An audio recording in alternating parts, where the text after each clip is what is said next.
Welcome back to media talks. நான் உங்கள் Mounika.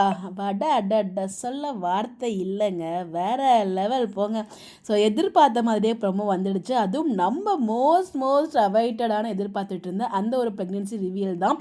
So அதில் காவியோட ஆக்டிங் நோ வேர்ட்ஸுங்க. அவங்க அந்த மூஞ்சி எக்ஸ்ப்ரெஷன், அந்த ஐ கான்டாக்ட், ஸோ அந்த அந்த அந்த அவங்களோட அந்த எக்ஸ்ப்ரெஷன் இருக்குது பார்த்தீங்களா, அது அவங்களோட வே ஆஃப் டெல்லிங் தட் நாங்கள் வந்து உண்மையாகவே வந்து பார்த்தீங்கன்னா கல்யாணம் மனைவியாக வாழ்ந்தோம் அப்படின்னு சொல்கிறது எல்லாமே வந்து பார்த்தீங்கன்னா அவங்களோட எக்ஸ்ப்ரெஷன் அவ்வளோ சூப்பர்பாக 100%க்கு மேலே இல்லைங்க, 200% ஒரு பர்ஃபெக்டான ஒரு அழகான எக்ஸ்ப்ரெஷன் கொடுத்துருந்தாங்க. அதில் எந்த ஒரு டவுட்டுமே இல்லை. அவங்களோட ஆக்டிங் பிச்சு அடி தூள் தான் போங்க.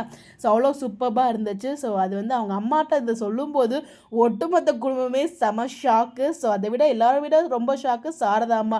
எனக்கு நீ சத்தியம் பண்ணி கொடுத்தியம்மா, அதெல்லாம் வெறும் சக்கரை பொங்கலாமா, இது உங்களுக்கு இன்னைக்கு தாம்மா தெரியும், எங்களுக்கு அன்னைக்கே தெரியாது சக்கரை பொங்கலாக போகுது அப்படின்னு சொல்லி வீக்கா ஃபேன்ஸோட மைண்ட் வாய்ஸில் ஒரு பக்கம் இருந்தாலும் கைஸ் ரொம்ப வந்து ஹாப்பியாக இருந்ததால் வந்து நம்மள அறியாமலே வந்து அவ்வளோ ஒரு ஹாப்பினஸ், அதாவது என்னமோ நமக்கு அது நடக்கிற மாதிரி ஒரு நம்ம தன்னை அறியாமல் ஒரு ஹாப்பியான ஃபீலிங் இருக்கும் இல்லையா, அந்த மாதிரி தான் எனக்கு வந்து இந்த ப்ரொமோ பார்க்கும்போது இருந்துச்சு. நான் எதிர்பார்த்த விடுவாங்க அப்படின்னு சொல்லிட்டு அதே மாதிரி அவங்க ரிலீஸ் பண்ணிட்டாங்க. நம்ம ஆஃபீஸ்க்கு போயிட்டோம், காலேஜுக்கு போயிட்டோம்.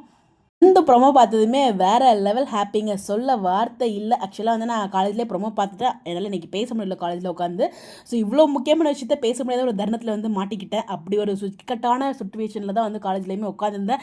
எங்கேயாவது கேப் கிடச்சா பேசிடலான்னு தான் பார்த்தேன். என்னை சுற்றி ஆட்கள் உட்காந்துட்டே இருந்ததுனால என்னால் பேசவே முடியல இன்றைக்கி. Sorry for first of all. But anyways எல்லாருமே ஹாப்பியாக இருப்பீங்கன்னு நம்புகிறேன். பட் இதில் ஒரு ஃபுல் அண்ட் ஹாப்பினஸ் தான் பேசியிருக்கேன். பட் இதில் ஒரு இக்கும் இருக்குது, அதை பற்றி தனியான வீடியோ பேசலாம். உங்களுக்கு எதுவும் ஐடியா இருந்தாலும் உங்களோட கருத்துக்கள், நீங்கள் எவ்வளோ ஹாப்பியாக இருந்தீங்க, இது நெகட்டிவ் பேச வேணாம், ஃபுல்லாக பாசிட்டிவ் வந்து நீங்கள் எவ்வளோ ஹாப்பியாக இருக்கீங்க, உங்களோட ஃபீலிங்ஸ் என்னன்னு சொல்லி மறக்காமல் கமெண்ட்டில் ஷேர் பண்ணுங்கள். நம்ம டீமை நம்புவோம், அவங்க கோ வித் ஃப்ளோலே போவோம், என்ன தான் பண்ணுறாங்கன்னு பார்ப்போம். ஸோ பார்க்கலாம் என்ன தான் பண்ணுறாங்க அப்படின்னு சொல்லிட்டு, ஏன்னா கொஞ்சம் விறுவிறுப்பாக மூவ் பண்ணுற மாதிரி இருக்குது. பார்ப்போம் என்ன நடக்குது அப்படின்னு சொல்லிட்டு உங்களுடைய கருத்துக்கள்.